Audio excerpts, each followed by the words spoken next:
de segunda de Tesalonicenses capítulo 1, versos 1 y 2. Pablo, Silvano y Timoteo, a la iglesia de los tesalonicenses, en Dios nuestro Padre y en el Señor Jesucristo. Gracia a ustedes y paz de parte de Dios el Padre y del Señor Jesucristo. Vamos a orar. Padre, gracias por la oportunidad que tenemos de llegar delante de la presencia suya y poder ahora examinar esta palabra y pensar en la necesidad que tenemos de ser iglesia bajo su paternidad, bajo su cuidado, bajo la guía suya a nuestras almas y bajo la mentalidad de que le pertenecemos a usted. Oramos por eso, Padre. Guíanos para que este tiempo sea de provecho. Oramos esto por los méritos de nuestro Señor y Salvador Jesucristo en la cruz del Calvario. Amén. Muy bien, la iglesia bajo la paternidad de Dios y el señorío de Cristo. Somos iglesia bajo la paternidad de Dios y el señorío de Cristo Jesús. En esta carta se abordan temas como iglesia, paternidad, señorío y reino. Todo eso en torno a los hermanos de Tesalónica, tal como lo hemos visto en esos primeros dos versículos. ¿Lo encontraron ahí? Dice, Pablo, Silvano y Timoteo. ¿A quiénes? Y aparece la primer gran palabra en el Nuevo Testamento, la iglesia. Ya estuvimos bastante en ella el domingo anterior, la iglesia de los tesalonicenses.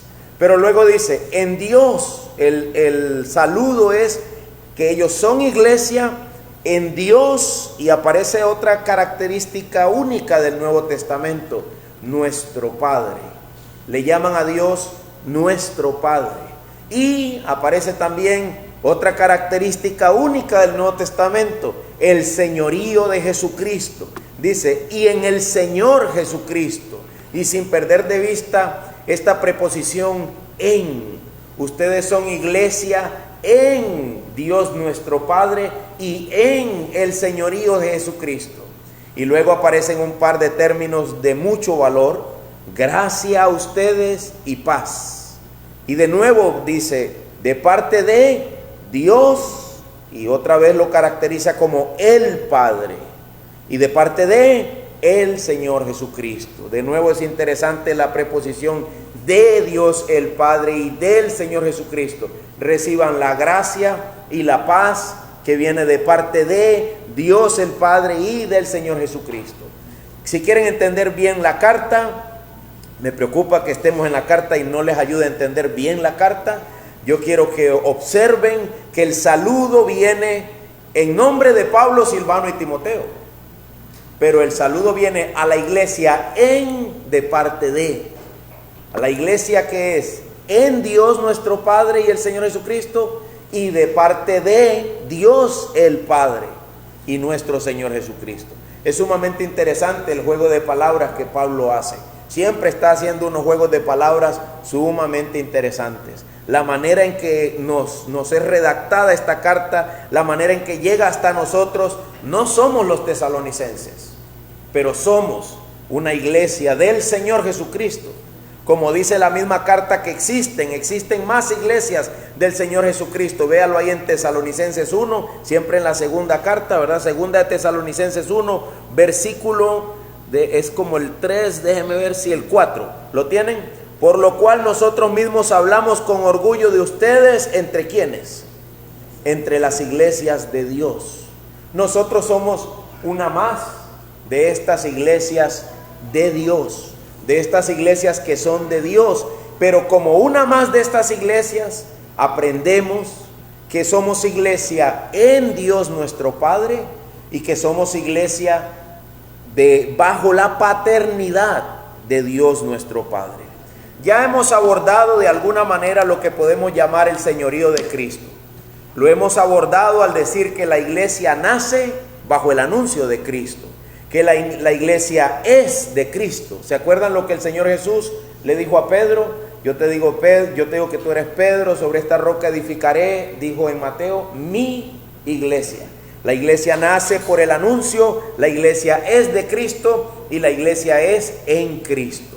Así que el señorío de Cristo de alguna forma ya lo hemos avanzado. Sin embargo, nosotros ahora queremos enfocarnos en la paternidad de Dios, porque en esos dos versículos no solo aparece el señorío de Cristo, también aparece la paternidad de Dios.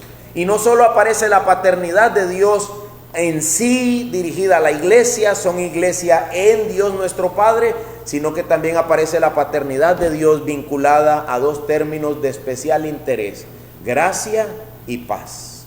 Y todo eso en torno al reino. Dice el versículo 5, vayan conmigo al 5. Solo queremos encontrar esa palabra, reino de Dios. Esta es una señal evidente del justo juicio de Dios para que sean considerados dignos ¿del qué? Del reino de Dios. Asegúrense que están en 2 de Tesalonicenses 1:5, ¿verdad? No me he movido de ahí. Dice, para que sean considerados dignos del reino de Dios. Entonces, quiero que vean, hermanos, que aparece el señorío de Cristo, la iglesia, el señorío de Cristo, ya lo avanzamos la semana anterior. Y ahora podemos decir, y no solo aparece eso, también aparece la paternidad de Dios, la gracia y la paz en torno a la paternidad de Dios, y todo eso relacionado a una terminología del fin de los tiempos, el reino de Dios. Una forma de hablar que está inclinada hacia el final de los tiempos.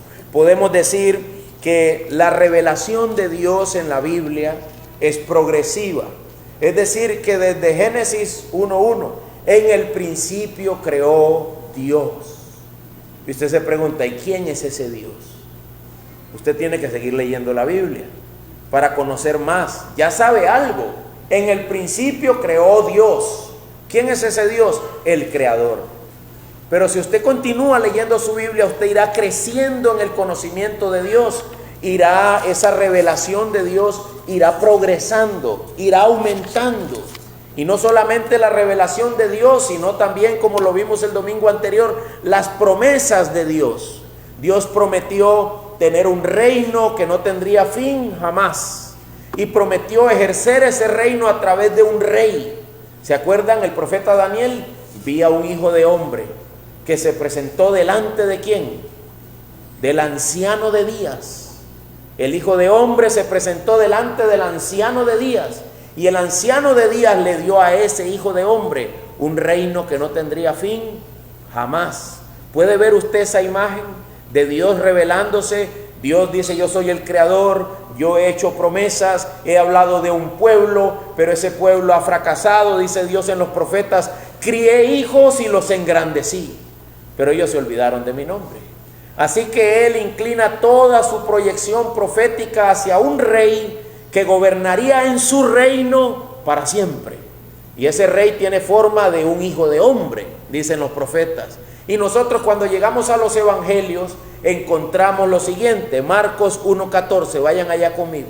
Cuando usted llega a los evangelios, quiero que tengan todo ese contexto en mente. Dios se viene revelando, la revelación de Dios viene progresando, está relacionada a la promesa de un rey que reinará para siempre, pero en el reino que le pertenece a Dios. Y en Marcos 1:14 dice, después que Juan había sido encarcelado, Jesús vino a Galilea predicando el evangelio ¿de quién?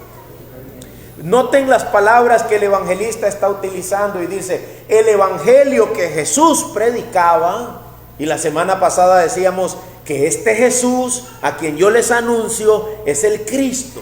Este Jesús a quien yo les anuncio es el prometido rey, el rey cuyo reino no tendría fin jamás. Y este rey aparece predicando el evangelio de Dios. Y dice, el tiempo se ha cumplido.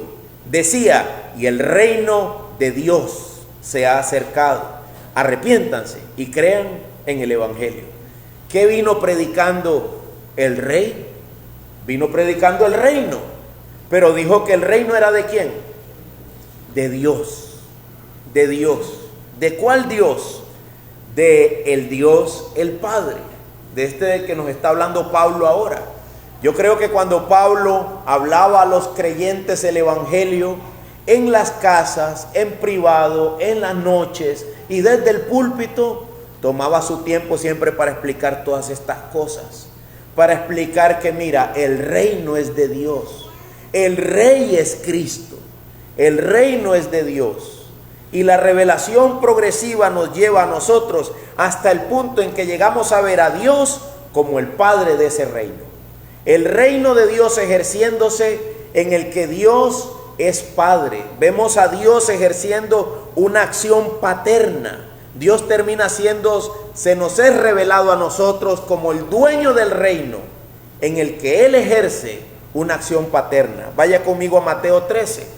Mateo 13, 36 al 43. Mateo 13, 36 al 43. Siempre que se está hablando de Dios en el Nuevo Testamento, la mayor parte de las veces, por lo menos todas las que yo pude encontrar, siempre que se está hablando de Dios en los evangelios, se lo ve como Padre.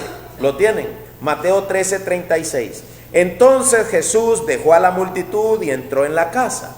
Y se acercaron sus discípulos diciendo: explícanos la parábola de la cizaña del campo. Jesús les respondió: el que siembra la buena semilla es, presten atención a los elementos de la parábola, el que siembra la buena semilla es el Hijo del Hombre, que es el Rey, que es el Cristo, el prometido.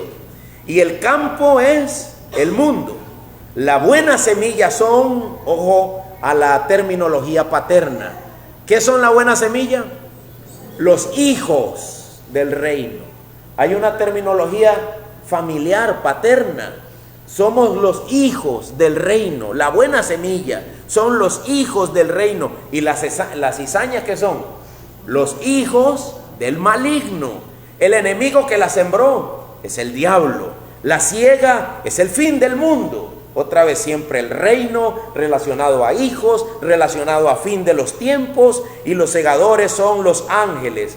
Por tanto, así como la cizaña se recoge y se quema en el fuego, de la misma manera será en el fin del mundo. Vea lo que va a pasar. El Hijo del Hombre enviará a sus ángeles y recogerán de su reino a sus hijos, dice.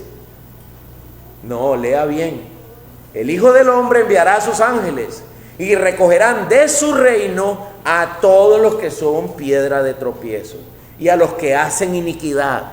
Y eso es consistente con el libro de los Salmos, que dice que Dios repartirá la tierra en heredad a sus hijos. Pero Él va a quitar a los que son piedra de tropiezo y los echarán en el horno de fuego. Allí será el llanto, el crujir de dientes. Entonces los justos resplandecerán como el sol. ¿En el reino de quién?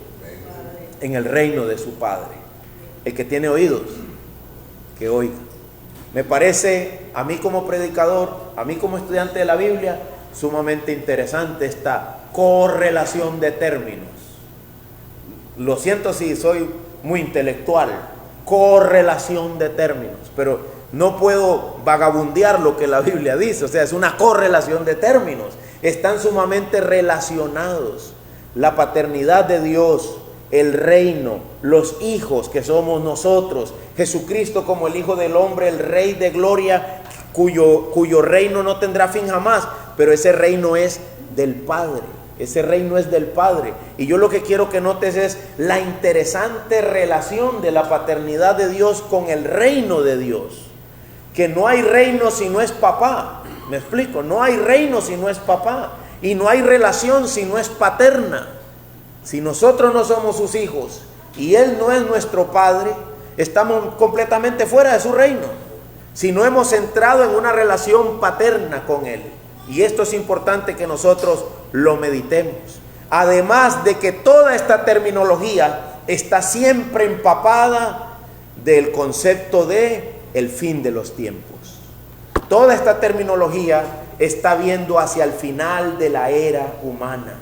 Está viendo hacia el final del reino de los hombres, al punto en que todo esto que vemos acabará y el reino de Dios se establecerá para siempre. O sea que la paternidad de Dios, la relación con Dios como Padre, las doctrinas con respecto al reino, todas están, siempre que son habladas, siempre que son dichas, tienen una visión escatológica. Siempre están inclinadas hacia el final de todas las eras, hacia el final de todos los tiempos. Y nosotros debemos meditar eso, que Pablo, cuando le escribe a una iglesia que se llama la de los tesalonicenses, les dice: Dios nuestro Padre, y les dice: hacia el fin de los tiempos, dentro de su reino, está usando toda la terminología de los evangelios, está siendo evangélico en su forma de escribir, y está inclinado hacia el final de los tiempos con la visión de un hijo tomado de la mano de su Padre eterno. Y tú ya prediqué, ya podría bajarme aquí y decir: ¿entiendes eso? ¿Verdad? ¿Entiendes eso? Pero démosle un poco más de vuelta y digamos que los evangelios son la historia de la conclusión, de la ejecución de las promesas de Dios en el Antiguo Testamento. Los evangelios están ahí para dar fe de que Dios cumplió todo lo que dijo. Dios sí levantó un rey. Dios sí hizo de Israel un pueblo para Él. Dios sí hizo de Israel un pueblo santo. Pero todo esto lo hizo en Cristo. Y cuando Cristo viene e introduce la consumación de los tiempos, empieza a usar para nosotros un término con respecto a Dios que nunca habíamos escuchado, y es este: Padre. Padre. Vaya conmigo a Mateo 15:12. Mateo 15:12. Entonces, lo leo para ustedes, si no lo logra encontrar a tiempo, no se preocupe, escúchelo. Entonces, acercándose los discípulos, le dijeron: ¿sabes que los fariseos se escandalizaron cuando oyeron tus palabras?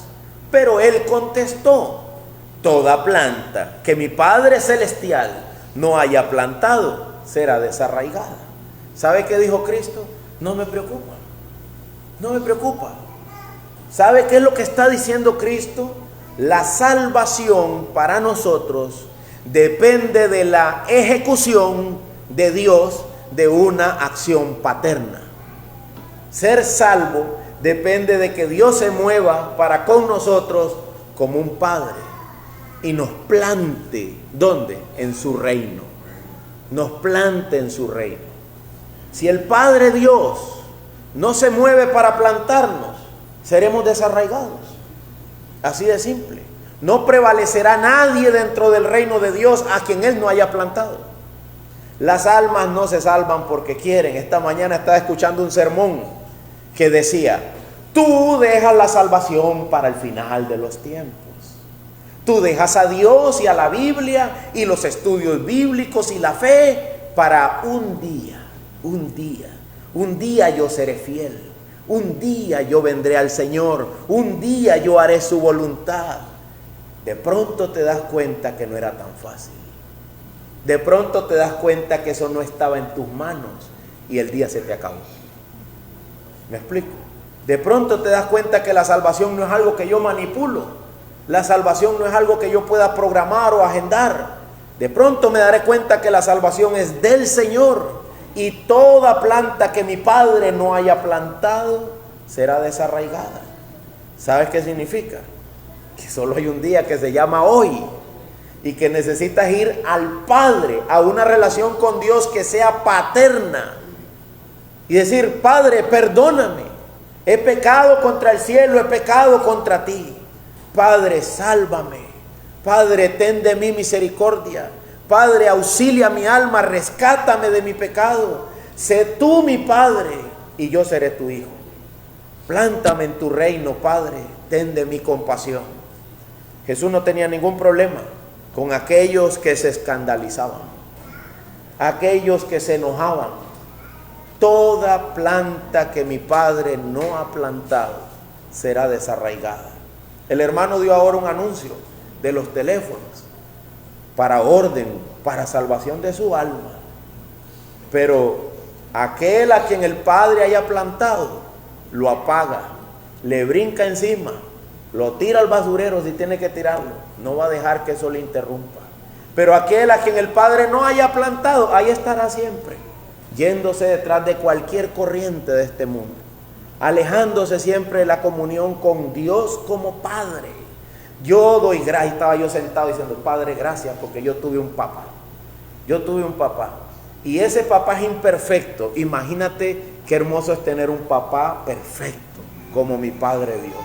¿Sabe qué es lo que significa? Que yo no necesitaba hacer berrinches, porque la mirada de mi Padre, Él no se quitaba los anteojos, pero la mirada de mi Padre estaba sobre mí. Y yo sabía lo que eso significaba. ¿Me explico?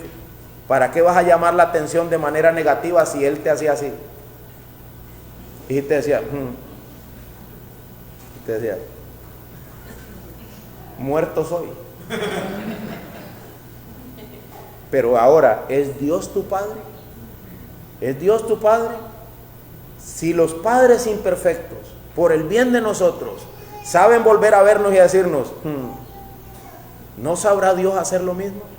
Disciplina, dice, azota a todo el que Él recibe por hijo. En esta cultura pluralista, sensitiva, que una faja de cuero los asusta, censuran a la gente por la disciplina, dice Dios, yo azoto al que recibo por hijo.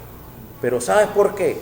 Porque si no entras con Él en una relación paterna, estás fuera de su reino. Estás fuera de su reino. Nosotros necesitamos meditar en esto. Nosotros necesitamos preguntarnos si Dios es nuestro Padre. Mateo 20:23. Mateo 20:23. Mateo 20:23. Pablo estaba siendo evangélico al decir, gracia y paz de Dios nuestro Padre. Pablo estaba siendo evangélico al decir, iglesia en Dios nuestro Padre. ¿Qué dice Mateo 20:23? Les dijo, mi copa ciertamente beberán, pero el sentarse a mi derecha y a mi izquierda no es mío el concederlo, sino que es para quienes ha sido preparado. ¿Por quién? Por mi Padre. Si no entras en una relación con Él como Padre, es difícil saber si estarás a la derecha o a la izquierda. ¿Sabes? ¿Tú sabes lo que eso significa en los evangelios? Derecha o izquierda. ¿Ah? El Padre Dios a los de un lado les va a decir, al fuego, nunca los conocí. Y a otro les va a decir, al reino de mi Padre. El Señor va a decir eso, perdón. El Padre Dios ha escogido a Jesucristo para juzgar a los hombres. Y a uno les dirá al fuego y a otros a los del reino de mi Padre. Y Jesús dice, mira, esto de estar a la derecha o a la izquierda, claro que ellos estaban humanamente pidiendo sentarse uno a la izquierda y el otro a la derecha, pero el evangelista Mateo toma eso para poner en la boca de Jesús unas palabras de suprema importancia. Sentarte a la izquierda o a la derecha significa salvación o perdición en los evangelios. Eso es lo que significa. Y eso está en las cuentas del Padre Dios. ¿Quieres sentarte a la izquierda o a la derecha? Está diciendo Mateo. ¿Qué está diciendo? Adelántate al día del juicio final y búscalo a Él como Padre. Que Él sea tu Padre y tú seas su hijo. De eso dependerá de qué lado te vas a sentar. Así que, mis amados, es sumamente necesario que aquellos que creen tener un lugar en la participación del reino de Dios, tengan del reino de Dios una visión paterna. Es decir, que entiendan que en su reino Dios es revelado como Padre. Así de simple. Que en su reino Dios es revelado como Padre. Sí, Padre, dice Jesús, sí, Padre, porque así fue de tu agrado esconder esto de los sabios y de los inteligentes y revelárselo a los niños. Sí, Padre. ¿Sabe qué es lo que Jesús está diciendo? ¿Sabe qué estaba diciendo ahora Lucas? En los labios de Jesús, Lucas está diciéndonos, solo serán hijos del reino aquellos a quienes el Padre Dios se lo revele. ¿Tú ves a Dios como Padre o lo ves como un Dios? ¿Cómo lo ves? Aquí hay muchos que creo que ven a Dios como un Dios. Ven a Dios como el Dios, pero no ven a Dios como su Padre. No lo ven como su Padre. Porque cuando papá dice algo, si es mi papá, yo tengo 2 hijos y yo sé lo que es decirles, yo soy su papá. ¿Y sabe qué dice? Emanuel era bueno para eso. Llorando, dígame qué es lo que quiere. Casi con 20 años. Si lo que me está dando es un consejo, bien, pero si es una orden, pues yo me sujeto, ¿verdad? Porque no le parecía lo que yo decía y no lograba discernir si yo estaba ordenándolo o aconsejándolo. Dice, si es un consejo, pues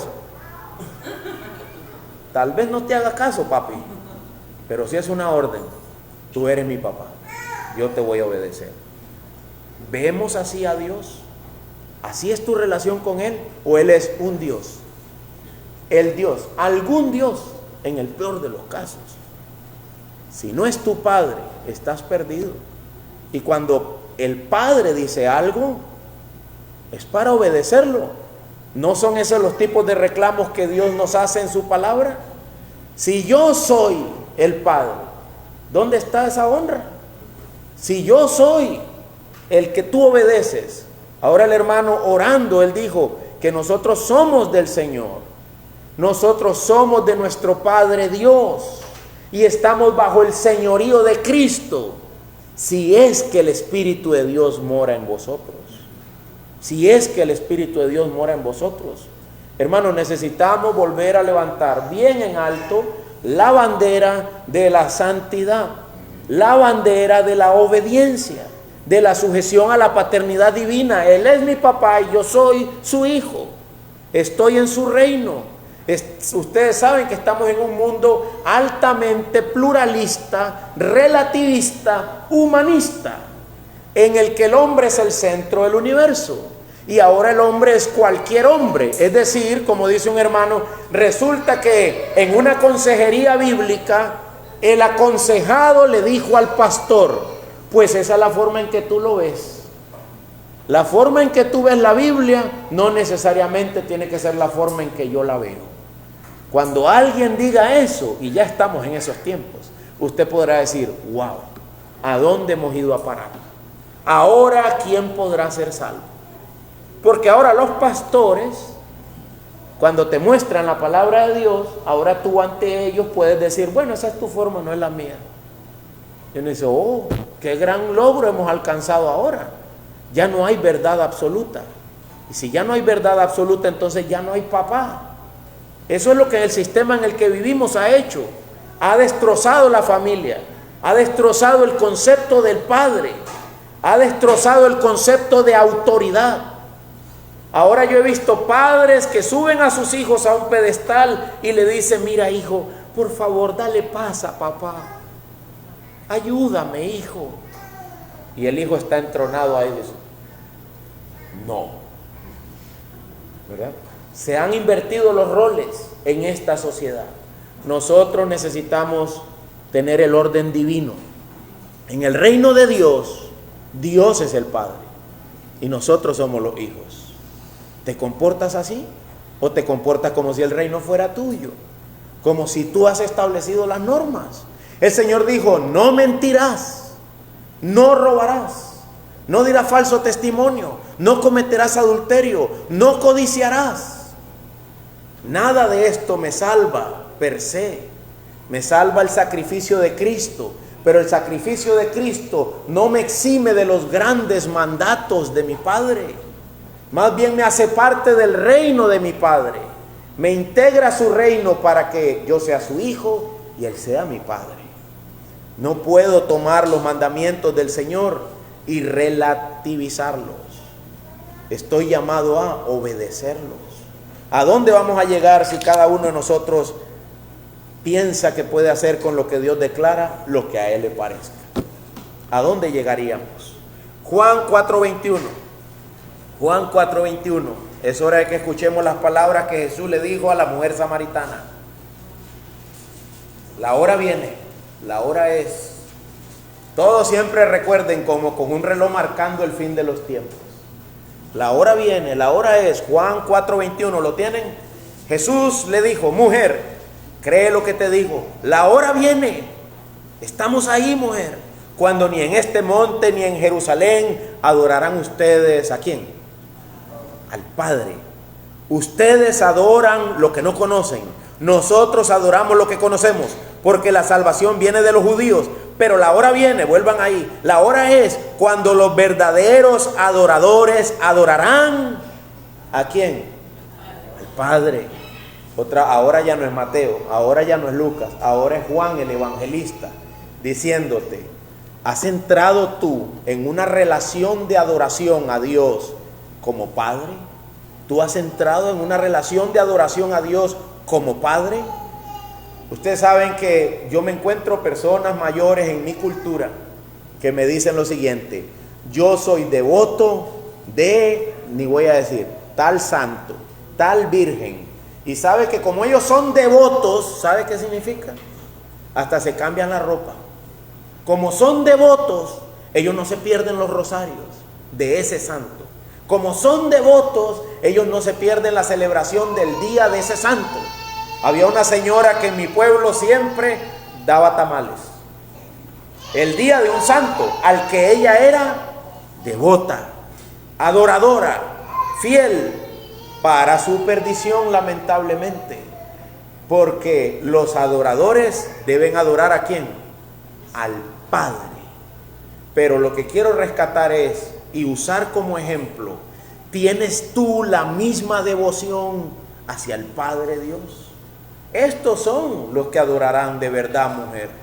Se viene la hora en que solo permanecerán aquellos que adoren al Padre en espíritu y en verdad. Así está nuestra vida marcada, hermanos. Así está nuestra vida definida, ¿o no? El que introdujo este concepto de la paternidad de Dios de esta manera sobre su pueblo fue Jesús. Ustedes cuando oren, oren así, dijo él. ¿Lo han leído en Mateo 6:9? Mateo 6:9. Ustedes pues oren de esta manera. ¿Qué dijo? Padre nuestro. Ustedes oren así, considerando a Dios su Padre. Su Padre. Si Él es nuestro Padre, ¿dónde está la honra que Él se merece? El reconocimiento. Nosotros debemos pensar eso. Él es mi papá. Y mi papá no podía estar en todos lados conmigo, ¿verdad? Entonces cuando Él me daba alguna orden, a veces yo me la echaba detrás de la oreja. Pero este Dios, este Padre, en todo lugar está. No estoy llamado a echarme sus mandamientos detrás de la oreja. Estoy llamado a obedecerle, vivir en obediencia a Él por medio del sacrificio de Cristo. Obediencia a Él dependiendo del auxilio que me viene a mí por medio de Cristo. Por medio de Cristo. Estaba leyendo un material de los varones en esta semana y decía lo siguiente: la Biblia no se trata de mayor conocimiento.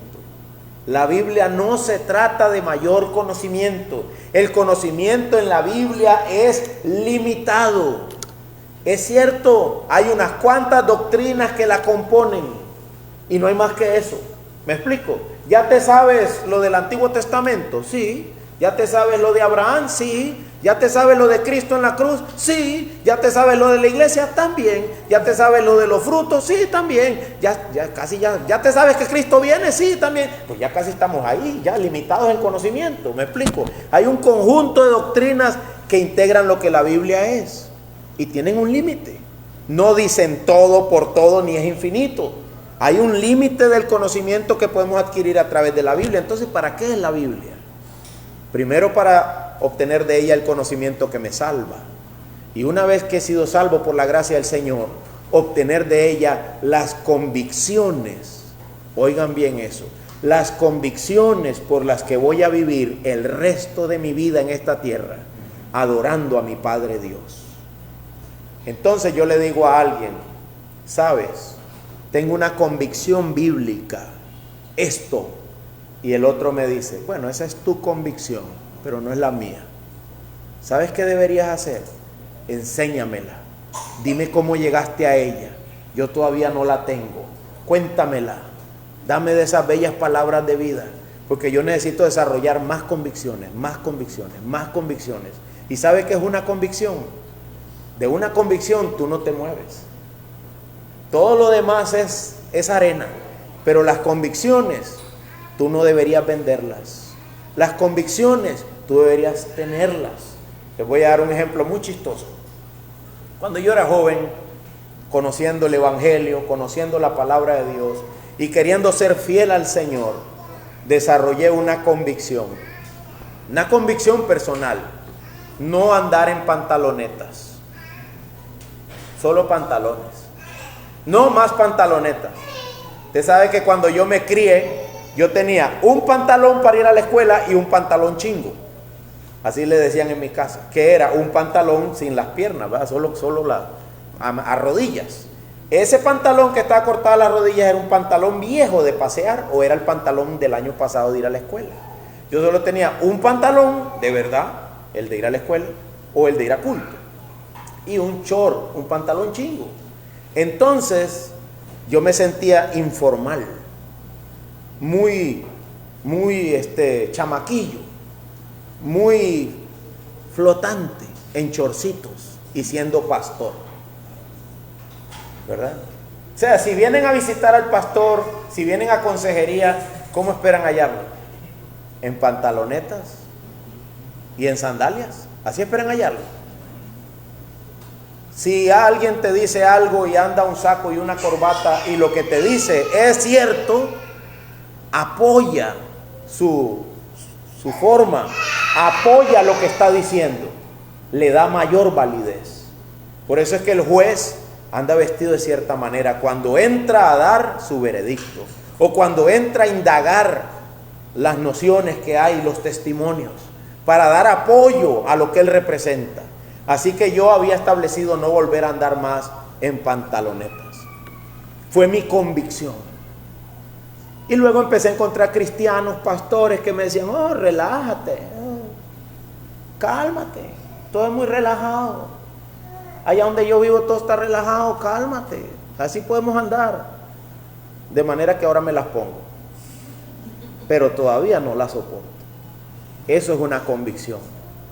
Vino de meditar en qué es la madurez, qué significa crecer, cómo debería no solamente mi mente saberlo, sino también yo vivirlo, experimentarlo.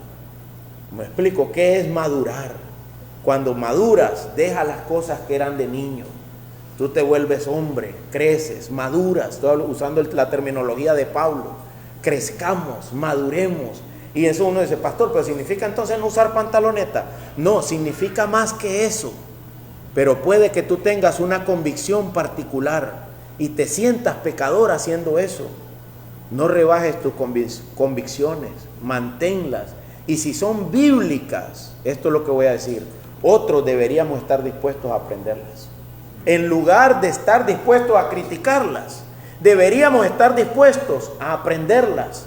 Porque yo necesito adorar a mi Padre Dios en espíritu y en verdad. Y debo entender que escudriñando las Escrituras, no solo tendré conocimiento, desarrollaré convicciones. Y es para eso, para vivir en una relación con mi Padre Dios, ejerciendo convicciones bíblicas. Convicciones bíblicas que no se van a rendir, no se van a entregar ante la primera circunstancia que aparezca de contrariedad. ¿Me explico? Y lo que estaba diciendo es, si es una convicción, lo único que estoy diciendo con mi ejemplo de las pantalonetas es lo siguiente: si es una convicción, no deberías abandonarla. Y si esa convicción es bíblica, así deberían ser tus convicciones. Asegúrate de que estás llegando a ellas bíblicamente. Y si has llegado a ellas bíblicamente, no deberías abandonarlas, sino que en amor y con verdad ayudar a otros a alcanzarlas.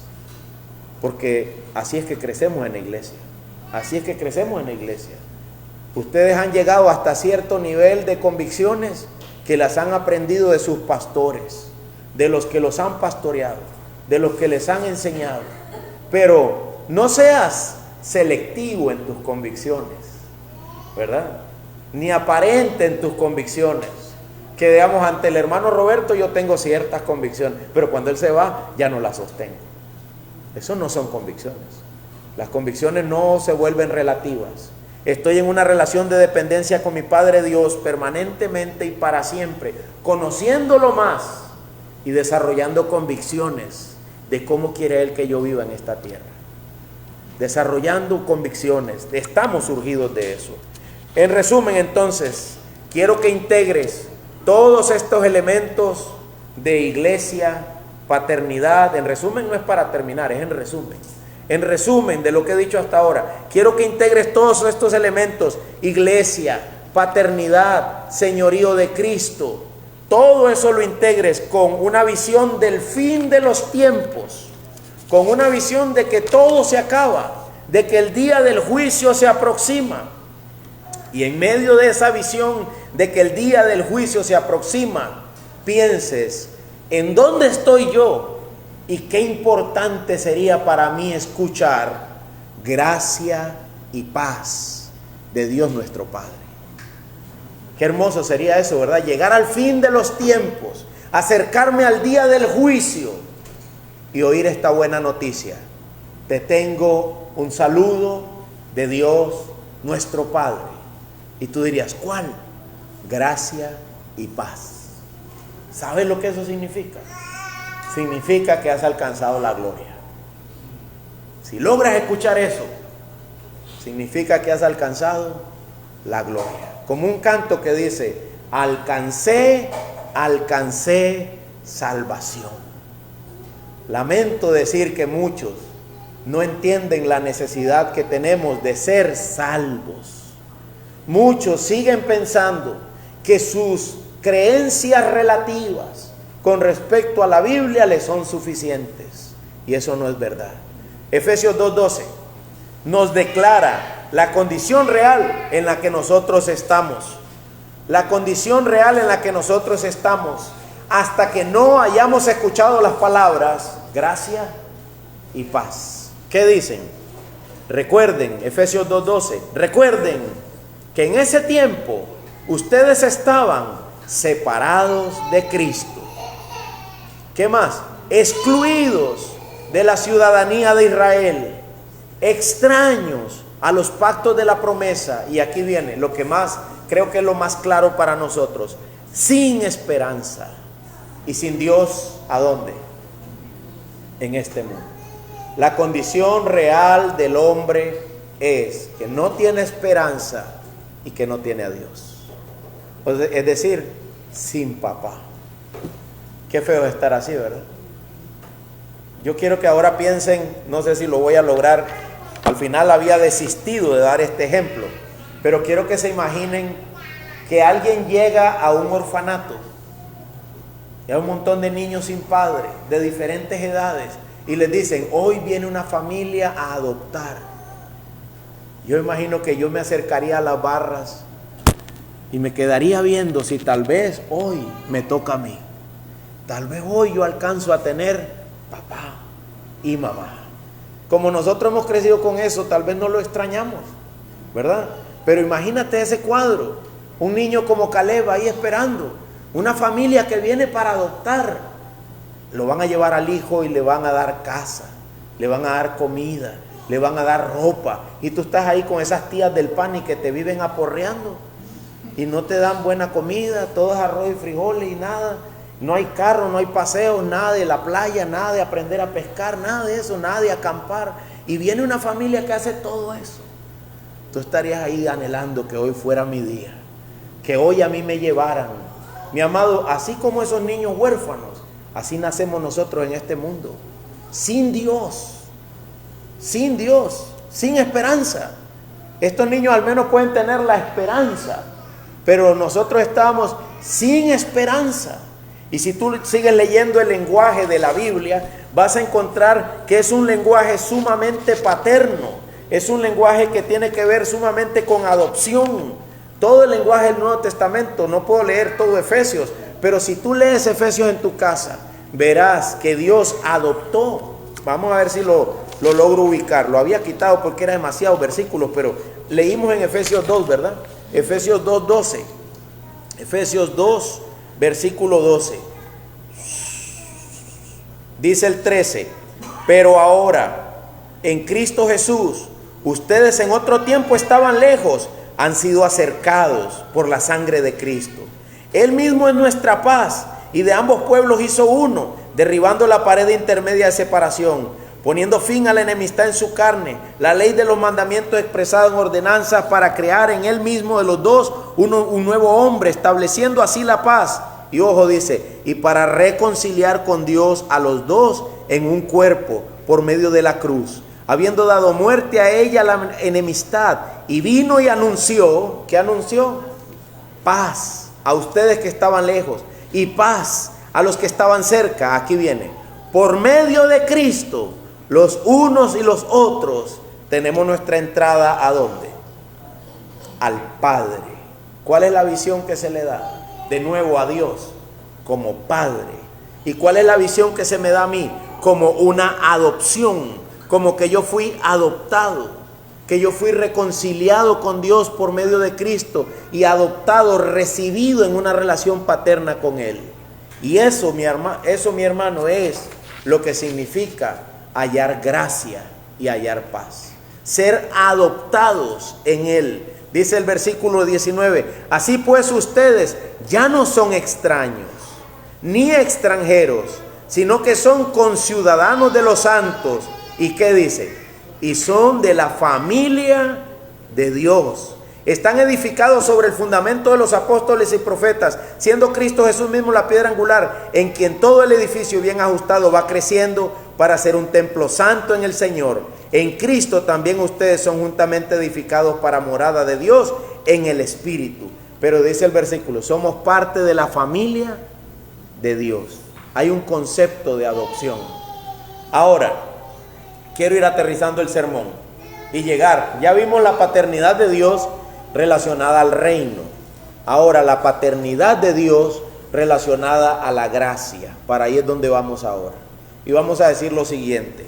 En tiempos antiguos, dicen unos comentaristas, en tiempos antiguos, ¿sabes qué es lo que la gente quería lograr de los demás? Querían lograr gracia. Querían hallar favor. ¿Por qué en tiempos antiguos, hermanos? ¿Alguien se acuerda del Guanacaste del Gamonal? Así es la palabra, era el Gamonal. ¿Qué era un Gamonal? El dueño de todo. Era una persona dueña de mucho. De lo que aquí se le decía el patrón. Patrón, sí, patroncito. Yo voy a Colombia y mi suegro me dice, sí, patrón. Le digo, suegro, cómprese una carne. Yo la pago porque la carne es carísima en Colombia. Y él me dice, sí, patroncito. Y es mi suegro. Debería ser al revés, ¿no? Pero como la billetera gorda la tengo yo, entonces él me ve a mí como... Me ve a mí como el patrón. ¿Sabe qué quiere alcanzar la gente ante alguien que tiene poder? Quiere alcanzar gracia. Quiere alcanzar favor. Porque de él depende que yo tenga lo que necesito para comer. Del gran Gamonal, del patrón, del hacendado, del gran señor, dependían siempre muchos. Los muchos eran pobres y el gran señor era uno y era rico. Los muchos dependían del uno para alcanzar gracia. Los hombres, lamentablemente, hemos dejado de ver a Dios como aquel de quien yo necesito gracia. El rico, el misericordioso, el amplio en perdonar, y yo, el pecador, el perdido, el abandonado, el que no tiene papá, el huérfano, detrás de los barrotes diciendo, tal vez hoy me rescatan, tal vez hoy me llevan a un hogar, tal vez hoy tendré una familia. Mi amado, cuando tú entiendas que ese es el lugar en el que nacemos, sin Dios, sin esperanza, sin familia, tal vez ese día ruegues, Padre Dios, ten piedad de mí. Padre Dios, ten misericordia de mí. Llévame a tu reino, adóptame en tu familia, hazme partícipe de tu herencia. Te lo ruego por los méritos de Cristo en la cruz del Calvario. Que por medio de Cristo yo alcance en tu reino un lugar eterno. Padre, no necesito las mayores comodidades, solo dame un lugar. Solo quiero un lugar. ¿Y sabes qué dice el Señor?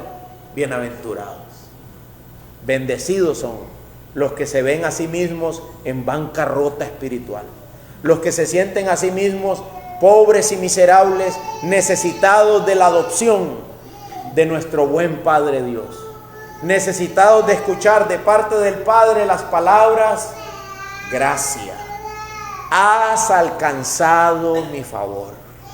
Qué hermoso sería que el Padre Dios diga: me gustas para mi reino, ven conmigo, yo te adopto. Padre, pero soy pecador.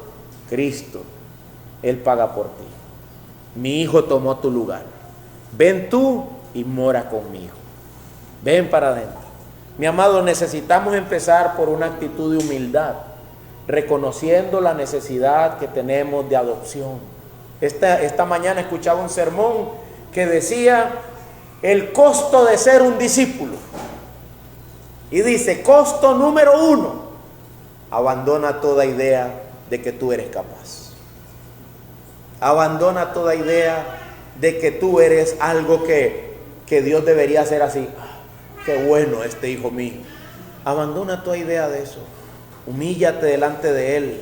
Empieza por: deja de jugar de vivo. Deja de jugar de religioso super santo. Deja esas ideas de que soy el mejor de los mejores, no como los demás. Humíllate y reconoce tu necesidad de que Él te vea con ojos de gracia. Y como Noé halle gracia ante los ojos de Él. Y como Esther encuentre gracia ante los ojos del rey. Y como José encuentre yo también gracia ante Faraón. Y como Daniel encuentre yo también gracia ante los ojos del emperador. Y como Ruth encontró un lugar en el corazón de Booz, nosotros también en el corazón de nuestro Padre Dios. ¿Te sientes así? ¿Necesitado de eso? Qué hermoso es sentirme así y escuchar que el Padre Dios me diga: gracia y paz. Porque no solo es la gracia, también es la paz. No solo es hallar los ojos favorables de Dios para conmigo, sino también que se le quite la ira. Porque Dios está airado con el pecador todos los días. Y yo soy uno de ellos. Yo soy un pecador. La relación entre Dios y mi persona no es una relación de paz. No nacemos en condición de paz. La ira de Dios, dice Efesios de nuevo, ustedes eran hijos de ira, lo mismo que todos los demás.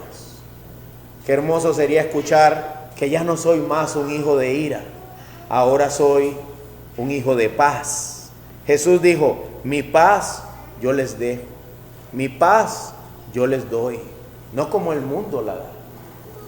Mi paz les dejo, mi paz les doy. Mi amado, ¿dónde o de quién, a partir de quién podemos escuchar nosotros del Padre la expresión de paz sobre nosotros? En Cristo, en Cristo.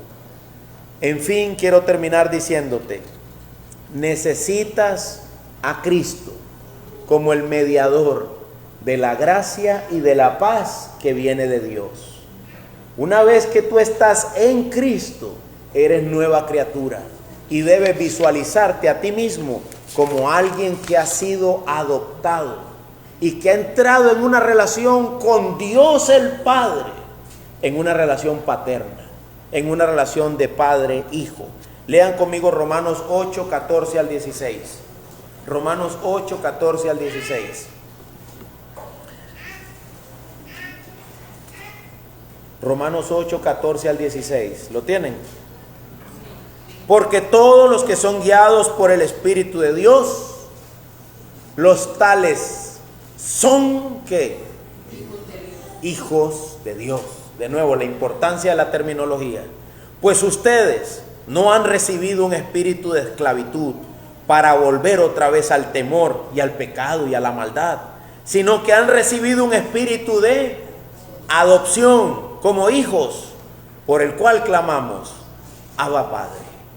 El Espíritu mismo da testimonio a nuestro espíritu. ¿De qué? De que somos hijos de Dios. Preguntas para terminar. ¿Conoces a Dios como Padre?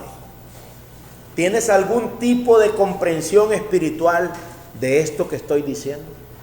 ¿O acaso dices: pastor, no entiendo. ¿Qué fue lo que usted predicó hoy? Déjame decirte que aquí hay dos tipos de personas. Unos que no entienden y están aburridos y ni les interesa. Y otros que dicen, ese es mi papá. Aquí hay dos tipos de personas reunidas. Y esas personas que dicen, ese es mi padre, con él yo quiero una relación paterna. Yo quiero ser su hijo y que él sea mi padre. Esos que dicen, sí, padre, lo que tú digas, que se haga tu voluntad. Esos son los que conocen a Dios como padre. ¿Lo conoces tú así? Hazte esa pregunta. Si no lo conoces así, corre a los brazos de Cristo y suplícale que te dé entrada a una relación con Dios como padre. Mi hermano, mi amigo, no hay nada más hermoso que eso. A donde quiera que vayas, donde quiera que estés, tengo a Dios de mi parte. Si Él está con nosotros, ¿quién estará contra nosotros? Si Él no escatimó ni a su propio Hijo, sino que me lo dio como paga por mi pecado, ¿cómo no me dará también con Él todas las cosas? Pero para eso yo necesito que Él sea mi Padre.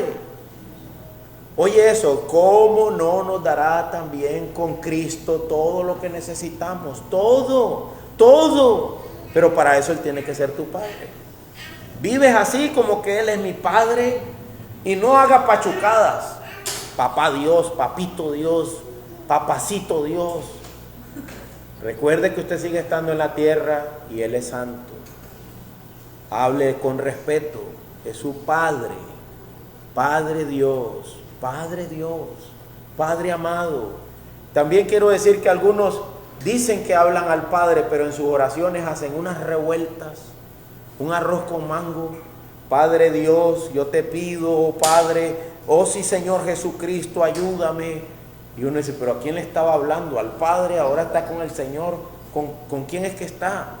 La Biblia dice, lo que pidas al Padre en mi nombre, yo lo haré. Hablamos al Padre, Padre, alabamos tu nombre, oh Padre. Te pedimos esto, Padre. Glorificamos tu nombre, Padre, en el nombre de Cristo. Así sea. Así es que oramos. No en esos enredos que usted no sabe si está hablando con Cristo, con el Padre. Esos enredos me hablan de una mente que no entiende su relación paterna. Cuando los oyes orar, no sabes con quién está hablando. A veces no sé si está hablando con Fernando mientras ora. Padre Dios, te pido por Fernando, que es un vago, que se arrepienta. Ve entendiendo que ese no es el camino. ¿Y ahora con quién está hablando? Y ahora es una oración oblicua. Ve entendiendo que ese no es el camino. Yo no debería estar interesado en que él entienda. Yo debo ir al Padre. Padre, ayuda a este hombre a entender. Padre, guíalo. Padre, me explico nada. Yo no ocupo regañar a nadie mientras oro. Dice, cuando ustedes oren, oren así.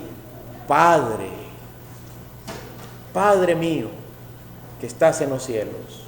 Y ahí tienen la petición del Padre Nuestro. Y todos los sermones ahí están en la página del Padre Nuestro. Oren así, Padre, vayan al Padre en mi nombre. Todo lo que pidan al Padre en mi nombre, yo lo haré, dice Cristo. Pero debe ser pedido al Padre, en una relación con el Padre. ¿Puedes afirmar que eres parte del reino eterno, del buen Padre? ¿Puedes afirmar que eres parte del reino eterno?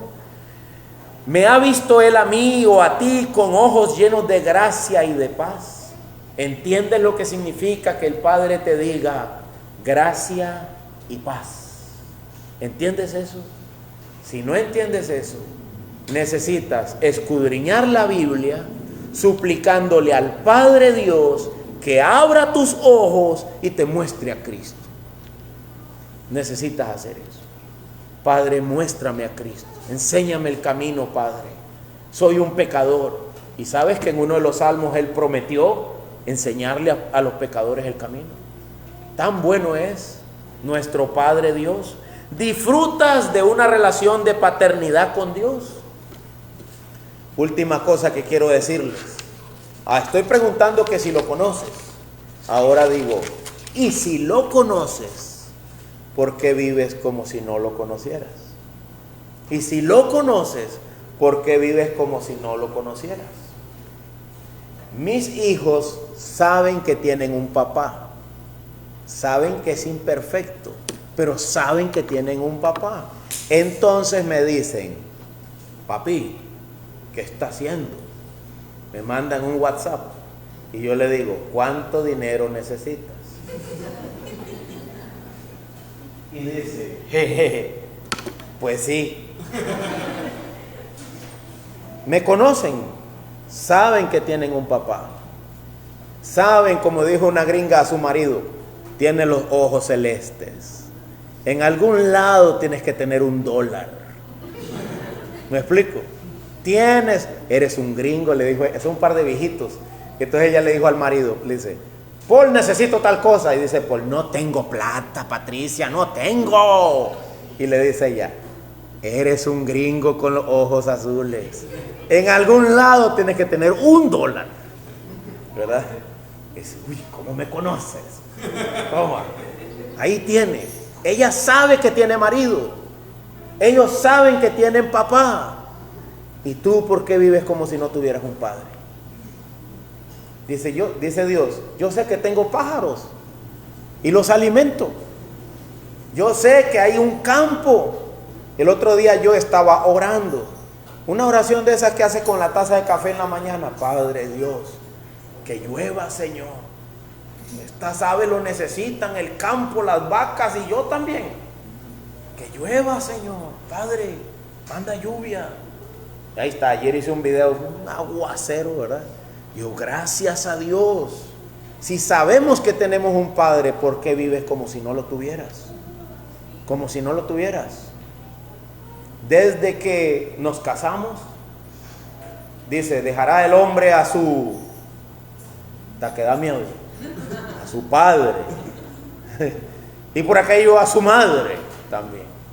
Se unirá a su mujer y los dos serán una sola carne. Ahora tomo la mano de mi esposa y le digo: mi amor, oremos, oremos. El Padre Dios sabe.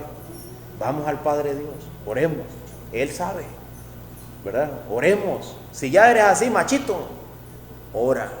Padre, Padre. O sea, sí, porque si no vas donde papi, dice: papi, hubo plata.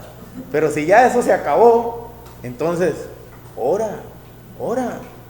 Mi amado, enséñale a tus hijos a buscar a Dios como Padre. Y tú también ve a Él como Padre. No llores ante los hombres tus desgracias. A ellos muéstrales a Cristo. Y presenta tus peticiones con acción de gracias. ¿Delante de quién? Delante del Padre. Él sabe de qué tenemos necesidad. Trabaja y vive en dependencia de ese Padre. Él es el único que lo podrá solucionar. Espero que en la gracia de Dios ustedes se sientan contentos la próxima vez que lean donde dice: gracia y paz de Dios nuestro Padre y del Señor Jesucristo.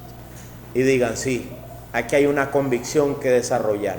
Él es mi papá. Él es mi papá.